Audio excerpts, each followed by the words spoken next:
Did Lamar Jackson just inadvertently leak the biggest blockbuster trade in NFL history with a single button press on social media? We have absolute chaos erupting right now as the head coaching search has completely flipped upside down in the last 60 minutes. And if you thought the Tom Brady influence was just a myth, what I'm about to show you regarding the quarterback situation changes absolutely everything for the silver and black. Before we break down every single angle of this madness, do me a massive favor and smash that like button, hit subscribe, and share this video because we are building the most passionate community in the entire league and you don't want to miss a second of this off-season. Listen, I need everyone to stop what they are doing and pay attention because what just happened on Twitter, or X, whatever you want to call it, is not normal. I was literally preparing to talk about coaching rumors, and then boom, Lamar Jackson drops a nuclear bomb on the timeline. If you haven't seen it, Lamar retweeted a photo of a young kid wearing his jersey, holding a Raiders football. Now, on the surface, you might say, it's just a nice gesture for a fan. But we have to look at the context here. Why now? Why, in the middle of the most aggressive trade rumors we've seen in years, does he choose to amplify a post specifically linking him to the Raiders? We have to ask ourselves, is this just a coincidence, or is this a modern-day signal flare to the front office? You know I live for the rumors. I believe firmly that where there is this much smoke, there is a blazing fire. And the smoke around Lamar heading to Vegas has been thick for the last 48 hours.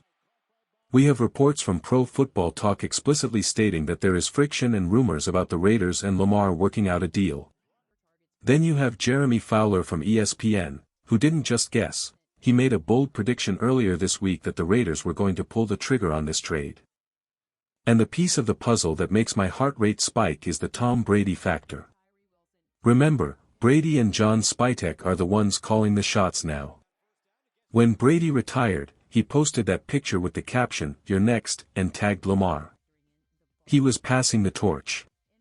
Do you honestly think Brady wants to start his ownership tenure with a rebuild? Or does he want the guy he handpicked as the next great one? I know we've all been debating the draft. I've been high on Fernando Mendoza. I think he's a stud. But let's be real for a second, if you lay your head down on the pillow tonight and you have to choose between a rookie prospect and a proven, two-time MVP in Lamar Jackson, that is the definition of a dream scenario. It's the kind of move that changes the franchise overnight. But just as we were spiraling over Lamar, the coaching search news decided to go completely off the rails. We need to talk about Jesse Minter. The situation with the Chargers' defensive coordinator has been a roller coaster of emotions. We knew he interviewed with the Raiders on Tuesday. We knew he was a heavy favorite for the Baltimore Ravens job. But then, things got weird. There was genuine shock from beat writers that he wasn't announced as the Ravens head coach yesterday. It felt like a done deal, and then silence. Then, we get a massive update from Mary Kay Cabot. She breaks the news that Minter is canceling his interview with the Cleveland Browns. Why? Because he feels he has other head coaching opportunities that are more certain. That is code for, "I have an offer." Now, immediately, your mind goes to two teams, the Raiders or the Ravens. Those are the only two real players left in his market. Here is my gut feeling, and I'm going to be honest with you even if it hurts. When you connect the dots of the last hour, it feels like Minter knows exactly where he is going, and it feels like he's going home to Baltimore. He worked there from 2017 to 2020. It makes too much sense. But it leaves us in a very precarious position. Did Lamar retweet that Raiders photo because he knows Minter is coming to Baltimore and he doesn't like the hire? Is he trolling? The timeline is a pretzel right now, and my brain is twisting trying to keep up with it. This brings us to the other massive name surging up the board, Mike LaFleur. Josina Anderson reported that the Raiders have a significant affinity for LaFleur. Now, I'm always cautious with reports because some sources are hit or miss, but this tracks. We know the Raiders want an offensive-minded head coach. We know the interview window for second interviews opens after January 26th. The fact that the noise around LaFleur is getting louder right now is not an accident. So, this leads me to the question of the day, and I want you to flood the comments section with your take on this. If you are the general manager and you have to make the hire right now, who are you taking, Jesse Minter or Mike LaFleur? Do you want the defensive mastermind who fits the Brady/Spytek culture, or do you want the young offensive play caller to pair with a new quarterback? Scroll down right now and let me know, Minter or LaFleur. Personally, I would be happy with either, but I think the momentum is swinging toward LaFleur. If you look at the betting odds that just dropped, it's shocking. Clint Kubiak is the favorite. Davis Webb is sitting there at plus 300. Mike LaFleur is at plus 350. But do you know who is missing from the Raiders' odds completely? Jesse Minter. He isn't even on the board. That is a massive red flag that the books believe he is gone. He's heading to Baltimore. And look at the alignment with Jordan Schultz's report. He said the Raiders want an offensive coach to pair with a QB like Fernando Mendoza. Kubiak, Webb, LaFleur, they are all offensive guys. It seems like the defensive options are falling by the wayside. It's frustrating because Minter was in my top 5. I thought he was the perfect fit. But if the Raiders miss out on him, we have to pivot quickly. While we are stressing about our own building, the rest of the league is making moves that we need to be aware of. We just got confirmation from Tom Pelissero that the deal is done. Eric Bieniemy is going back to the Kansas City Chiefs as their offensive coordinator. This is huge news for our division. They are coming off the worst offensive season of the Patrick Mahomes era, so Andy Reid is bringing back the band. He's bringing back the guy who helped them win 2 Super Bowls. I have to admit, Bieniemy is a significantly better play caller than Matt Nagy. This makes the Chiefs more dangerous, which is the last thing we wanted to hear. And for those who are holding out hope for Brian Flores coming to Vegas, you can officially let that go. He signed a contract extension with the Minnesota Vikings yesterday. Now, the caveat is that if he gets a head coaching offer, he can still leave.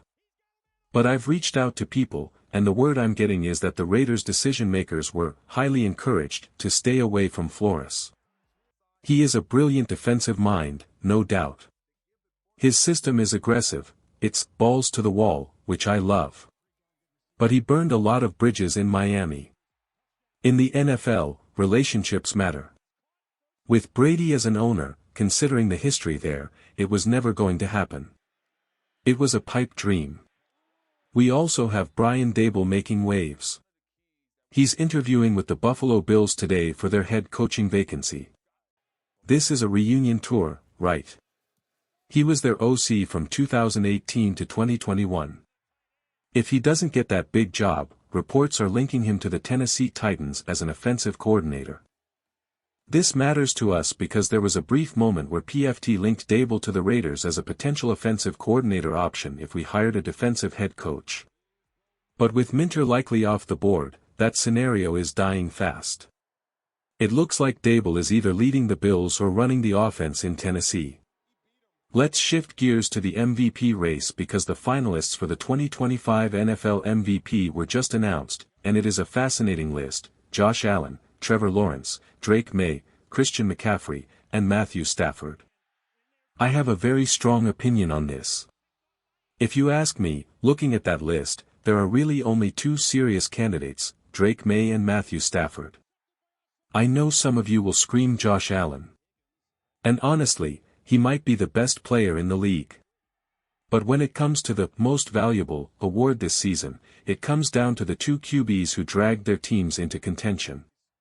I'm giving my vote to Drake May. Why? The tiebreaker is simple: winning the division. One quarterback got the division crown, the other didn't. All due respect to McCaffrey and Lawrence, but I don't think they belong on that stage this year.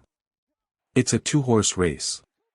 Finally, I have to circle back to the Lamar Jackson situation because we got an update that is either hilarious or heartbreaking, depending on how cynical you are. After the entire internet melted down over his retweet, Lamar posted a follow-up. He said, and I quote, "LOL, I just posted the kid in the jersey.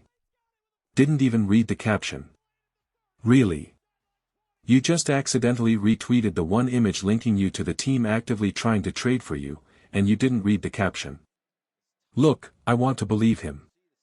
Maybe he just saw a cute kid in his jersey. But my fan brain isn't buying it. Coincidences like that don't happen during contract negotiations and trade talks. He knew what he was doing. He knew it would stir the pot. And frankly, it worked.